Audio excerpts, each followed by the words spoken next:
Belén Yela. Ella es candidata a la Asamblea por el Distrito 1 Guayas por Revolución Ciudadana. ¿Cómo está, abogada? Qué gusto tenerla el día de hoy. Buenos días. Buenos días, Lisset y Javier. Muchísimas gracias por la invitación. Coméntenos. Empieza usted entonces. No, le damos. Ok, le damos pase acá. Yo quisiera preguntar quién es Ana Belén Yela y por qué decide ir a la Asamblea Nacional. Muchas gracias, Lisset. Bueno, primero, antes de empezar, quisiera yo solidarizarme con las familias de los 4 niños que están desaparecidos en Guayaquil. Al día de hoy, lunes 23, han pasado 15 días desde la última vez que se supo de ellos.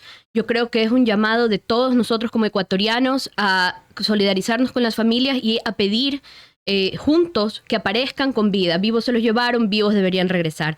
Entonces, eso me parece a mí que es lo principal, es un clamor de la ciudadanía. Dicho esto, bueno, Ana Belén Yela, yo he sido funcionaria pública de carrera toda la vida, he sido militante, he sido activista, pero principalmente yo me gradué del colegio más o menos cuando el presidente Correa se posesionó por primera vez. Tenía yo 17 años, la primera vez que yo voté fue en la constituyente. Y yo crecí en el Ecuador, que era inseguro. En la oficina de mi abuelo, aquí en Octubre y Quito, habían todas las semanas quema de llantas. No podíamos ir ni a la panadería porque era insegura la ciudad. Y vimos la transformación del país. Un país que pasó de un país donde todas las necesidades estaban pendientes a un país que caminaba. Entonces, hemos decidido con mis compañeros, con mi equipo, dar este paso a la candidatura justamente por eso. Entonces, yo soy una persona comprometida con este país y lo que quisiera es poner mi granito de arena para un poco solucionar todo el descalabro nacional. Oye, el Distrito 1 comprende los sectores populares, ¿no? Correcto. En ese sentido, ¿qué es lo que ha podido usted palpar también de ese sector? Bueno, yo creo que las dos principales consignas ahorita que nos llaman son, primero, el tema de inseguridad. El tema de la inseguridad es grave. Cuando los sectores populares son abandonados por el Estado, no llega ya, la educación está faltando porque les quitaron presupuesto, los subcentros de salud ya no están caminando. Hay como simplemente un desentendimiento por parte del Estado de los sectores populares de la ciudad del sur de Guayaquil. Entonces eso agrava la situación de inseguridad, le permite a los GDOs entrar en los barrios. Entonces, eso es como el primer llamado. Un llamado y el caso de los niños es como el caso principal. Esto pasó en el Distrito 1 en las Malvinas. Entonces, es un tema del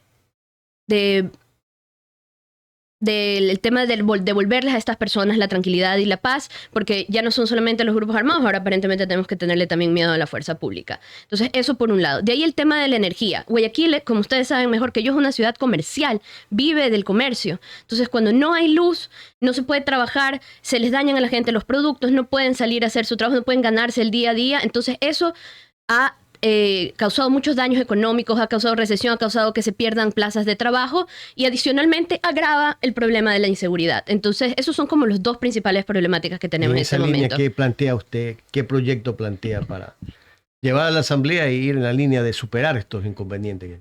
Bueno, yo me lo he planteado, nosotros como todavía no estamos formalmente en campaña, un tema de propuestas concretas es como medio complejo, no nos vamos ahí a arriesgar que nos diga algo el TCE, pero me parece a mí que yo como soy abogada, me interesa mucho a mí involucrarme en el tema de una reforma judicial que permita que los temas de la criminalidad se procesen de forma rápida, de forma eficiente, de forma transparente y de forma eficaz. Entonces, un poco para allá va mis planteamientos y mis ejes de trabajo. Yo también he sido militante feminista, me interesa mucho cómo el sistema de justicia atiende a las víctimas de violencia de género, a las mujeres principalmente, y cómo podemos nosotros ajustar los procedimientos para que este sistema sea menos revictimizante y sea más rápido en la respuesta, porque justicia que tarda no es justicia. Cuando tú tienes una madre 5 o 6 años clamando porque el femicida de su hija sea llevado ante la justicia, entonces ya no es justicia, es simplemente revictimización constante. ¿Y qué falla aquí? ¿La función judicial? Es una cosa un poco más compleja, ¿no? Del sistema.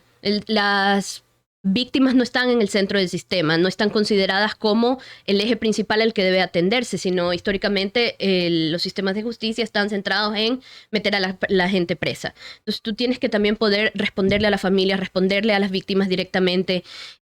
Cuando tú las llamas a rendir testimonio, que sea con las profesionales encargados y todo eso.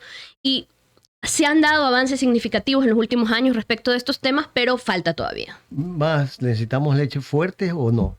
¿Necesitamos, perdón? ¿Leyes más fuertes o no? ¿Más condenas más fuertes? ¿Penas más fuertes? Yo creo que es comprobable que condenas más fuertes no causan necesariamente que la gente deje de delinquir.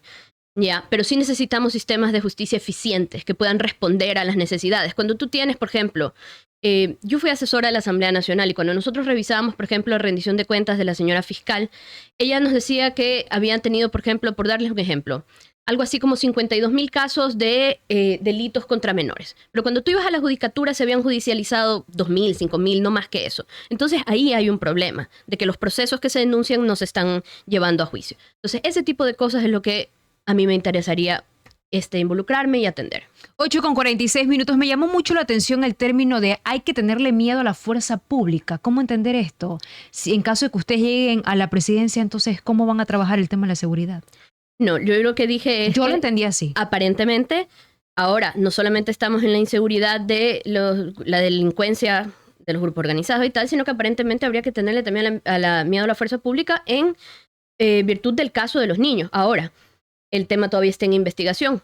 Entendería yo que cuando la Fiscalía pasa el proceso a la unidad especializada de uso ilegítimo de la fuerza, ellos están confirmando que en efecto estarían involucradas las Fuerzas Armadas, pero tiene que haber una condena en firme y una decisión. Es lo que se ha dado, pues no solamente las Fuerzas Armadas, hemos visto policías que están al servicio de los grupos Así es por correcto. ejemplo. Yo creo que la policía requiere y las Fuerzas Armadas también una depuración. Una depuración, requieren procedimientos que, qué sé yo, que la UAFE vaya y revise si hay movimientos irregulares y ese tipo de cosas, donde nosotros podamos como ajustar y verificar quiénes están atendiendo la fuerza pública, porque como usted dice, pues están condenando generales por este tipo de delitos, entonces evidentemente se requiere una depuración. ¿Qué más está dentro de su plan de trabajo, candidata? Bueno, yo me especialicé en el tema ambiental, entonces nosotros vamos a involucrarnos también en los temas ambientales. Me parece a mí que vamos a trabajar en el tema de dilucidar con claridad las competencias ambientales. En este momento una parte están en el Ministerio del Ambiente, una parte están en los GAT provinciales, otras partes están en los municipios, entonces aclarar las líneas, dónde empieza lo uno, dónde termina lo otro. Ha sido mi experiencia trabajando en el sector público, que a veces ni los propios funcionarios saben cuál es su competencia exactamente, los expedientes no se cruzan de una institución a otra. Entonces eso yo creo que requiere una claridad como meridiana para que no haya la confusión, no se nos quede en procesos de sin revisar o sin hacer el seguimiento. Eso por un lado. Y me interesa a mí mucho también ajustar el tema de las áreas protegidas, que tengan todas las salvaguardas del caso. Nosotros nos dimos cuenta con el caso del Esterillo en Olón que, en efecto, nos está faltando normativa para evitar que ese tipo de cosas pasen, porque fue muy sencillo para el ministerio autorizar una cosa que no debió haber estado autorizada. Más que eso, también es importante esto de los incendios forestales, candidata, que se dieron con mayor fuerza en este 2024. Claro, eso es un tema de mitigación al cambio climático, que tiene también que trabajarse, sí, eso incluso debería también venir de la política pública. Entonces sí, sin duda es un problema que hay que ¿Deben atender. reforzarse de pronto las leyes desde esa perspectiva? Sí, pero también sí, sin duda, tenemos que nosotros mandar como al centro de la política pública esta decisión consciente de que tenemos que poner todas las medidas necesarias para evitar y demorar los efectos del cambio climático, que los vemos todos los días, como el tema de los incendios forestales, sin duda, y esto tendrá que venir de la mano con ya acciones concretas, políticas públicas. Tiene que ser como un esfuerzo de todas las instituciones. ¿Se cumple o no con el cuidado ambiental que se debe dar en cada una de las provincias, los cantones? Por ejemplo, que hay denuncias en el tema, por ejemplo, en cantones donde no hay un buen manejo de los desechos sólidos, por ejemplo. Bueno, eso es un problema un poco de toda la normativa en este país, que las leyes a veces están y las cosas no se están cumpliendo. Entonces eso también hay que ver. Cuando hablamos de este tema de que un poco del descalabro nacional, este tipo de cosas se pierden entre la coyuntura. Entonces nadie está pensando si el señor está o no cumpliendo con la normativa de los desechos sólidos, y estas cosas se pierden. Entonces un futuro gobierno tiene hasta cuando nos afecta. Claro, hasta que nos llega a la casa uno se olvida. Entonces un futuro gobierno tiene que ordenar todas estas cosas y, por supuesto, exigir de forma categórica que las normas se cumplan en todos los ámbitos, incluido este tema de temas ambientales. 8:49. Ana Belén Yela, y es candidata al Distrito 1 Guayas, Revolución Ciudadana. ¿Qué más desea acotar esta mañana? Bueno, yo como mensaje final quizás me gustaría decirle a las personas que nos escuchan que tomemos con un poquito de esperanza este proceso democrático de que nos vamos a las elecciones, ¿no? Salimos de pandemia, el país no está bien, entonces hay esperanza de que el país mejore. Nosotros hemos tenido un país que vivía con dignidad, donde las instituciones caminaban y podemos volver a ese país. Entonces, hay esperanza y que yo creo que tenemos que tomar todas las medidas que este país necesite para poder devolverlo a la dignidad que se merece. Perfecto, 8:50. Le queremos agradecer a la abogada Ana Belén Yela, candidata a la Asamblea por el Distrito 1 Guayas, Revolución Ciudadana. Éxitos en la candidatura, abogada. Muchísimas gracias. Buenos días.